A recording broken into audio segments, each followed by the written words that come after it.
Assalamualaikum warahmatullahi wabarakatuh. Di kesempatan kali ini kita akan membahas tentang jenis tanaman Miana atau Ingler.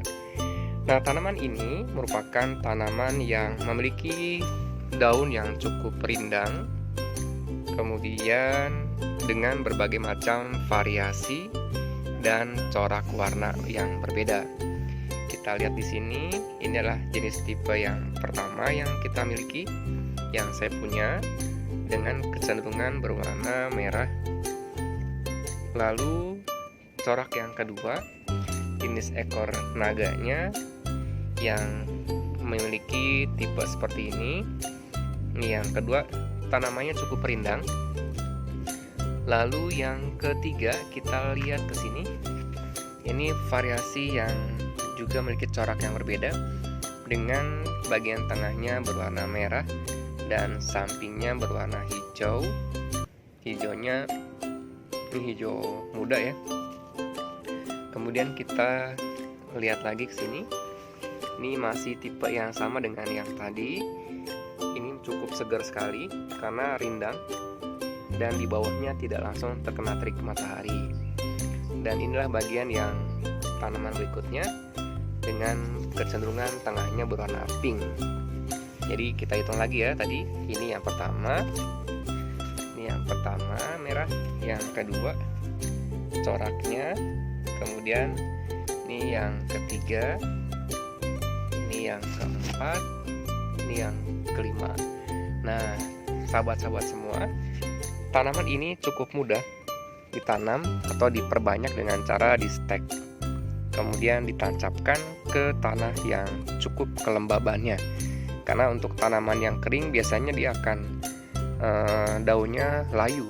Jadi ketika menstek, maka tanahnya harus diperhatikan, harus dalam keadaan lembab seperti ini supaya nanti daunnya mekar dan tidak mudah layu.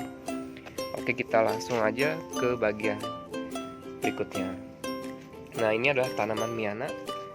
Kalau ini langsung ditancapkan ke bagian tanah, jadi di tanah secara langsung. Jadi tanamannya masih segar. Mungkin bagian tanah kan dia langsung kena tanah ke bumi ya, jadi panasnya sedikit dibandingkan dengan yang di pot. Pot itu kan agak sedikit panas karena dari media plastiknya.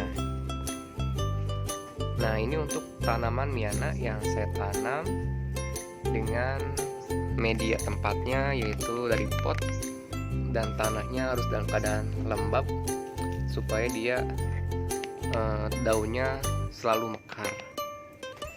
Ini di atasnya tertutup oleh genteng, jadi tidak begitu layu dan mengkerut.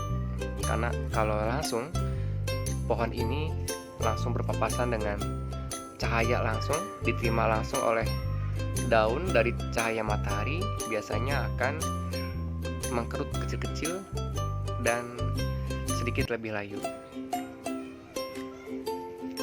Nah, cukup indah bukan?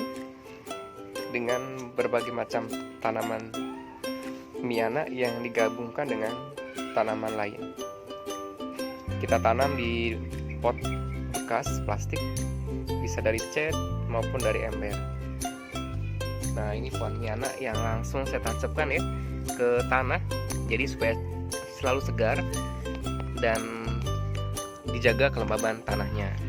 Oke, kita langsung ke berikutnya. Nah, sahabat Wanedu, karena sangat mudah sekali untuk memperbanyak tanaman ini, jadi jenis Miana ini di pekarangan saya cukup banyak ya. Tadi yang bagian depan, ini adalah bagian sisi belakang rumah saya. Nah, di sini saya membuat rak bunga yang saya buat dari bambu dengan 2 tingkat ya. Jadi ini untuk beberapa macam tanaman. Dan lihat ini pohon cabenya. Lalu kemudian kita lihat ke pohon Miana kembali. Ini lihat, ini cukup segar. Kenapa segar? Karena bawahnya tanahnya lembab. Dan jika kita bandingkan dengan yang tadi, ini adalah jenis Miana yang langsung terkena paparan matahari, ujungnya kecil-kecil ya, karena tanahnya kering. Nah, itu makanya harus dijaga kelembaban tanamannya. Nah, sahabat Wanedu, ini untuk tanaman miana juga dengan tengah berwarna pink. Ini cukup tinggi, sekitar 170 cm yang ditanam dari tanah. Jadi tanaman ini bisa langsung di tanah atau di pot bunga ya. Nah, ini pohon suci namanya. Jadi kalau yang suka makanan yang hijau-hijau, pewarnanya dari daun suci untuk yang alami. Nah, ini untuk tanaman miana juga yang saya tanam di media pot,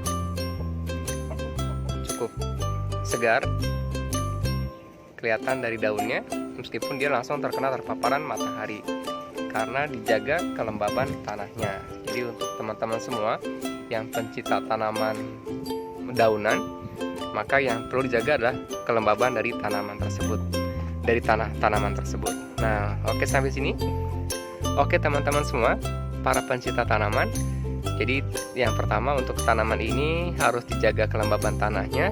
Yang kedua, diusahakan tidak langsung terkena paparan matahari, karena jika langsung terkena paparan matahari seperti tanaman yang saya punya itu, ujungnya kecil-kecil ya.